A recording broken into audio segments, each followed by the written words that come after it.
は、薄さです。職人の家の岩肌、すごくかっこよくなったよね。でも、終わりじゃないんです。手つかずの絶壁が残っているんです。あの壁です。見なかったことにしたいけど、やるしかないよね。やれ。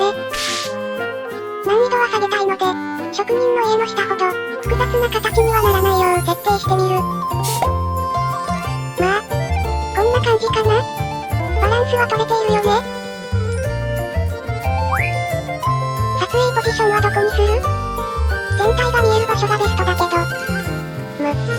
確かにこの岩邪魔だな。完全に隠してる。でも、この岩って、巨大ツリーの山と一体化してるよね。ここを削るには、ツリーの所在をどうするか決める必要が出てくる。なので、邪魔だと思いつつも、ずっと見て見ぬふりをしていたんだよね。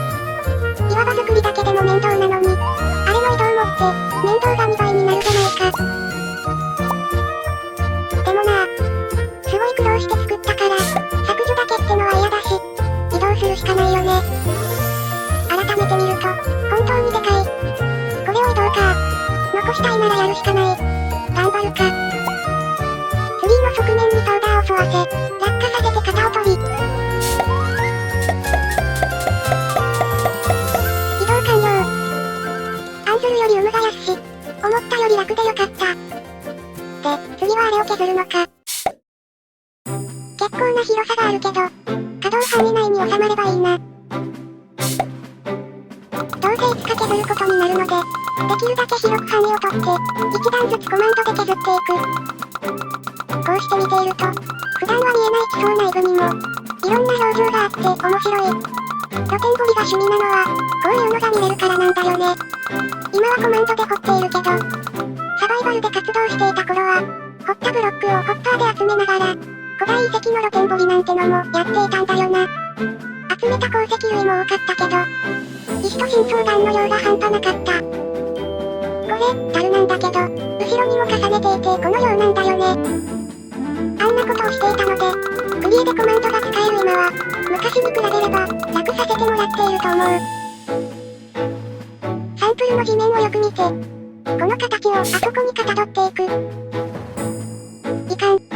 やる前からショートし始めている。うっさ、落ち着け。まだ何も始まってもいないぞ。まずは型取りからだな。わかりやすい箇所の形を整えることから始める。形に合わせて土ブロックを並べる。並べ終えたらもう一度サンプルの確認。草ブロックの下には土台があるけど、次の段から土台がなくなる。このまま上から並べていくと、前回の岩肌同様、落下物に悩まされることになるだろうな。ってことで、前回とは反対に、下から積み上げることにした。設置する巨大石の座標取りをする。岩場用に職人の家の前に置いた、サンプルから座標を取るんだけど、今回、石の表面が見えるのは、この面だけになるので、光ボケを注意して座標を取る。隣接するブロックがある場所に光ボケまで加えてしまうと、こんな風に隙間ができちゃうからね。設置するときも光ボケの分だけ、設置位置をずらすことを忘れてはいけない。これを怠ると、今度は陥没しちゃうからね。光ボケ一つで、こんなに苦労するとは思っていなかった。よし。ボコってない。完璧だね。前回の失敗を教訓に、下から順にブロックを積んでみると、これはこれで、ブロックの置く位置がわかりづらい。今回は単純構造で、迷わずに済んでいるけど、職人の家の下の崖は、複雑な構造だし、やっぱ上から作るしかなかっただろうな。今回は順調に進んでいて、上空から見えない部分もしっかり作っているよ。落下物に悩まされることなく、家畜小屋付近の草ブロックを目指して、積み上げていたら、ある違和感に気がついてしまう。予定の段差は、1段、2段。工事現場を見てみよう。1段、2段、3段。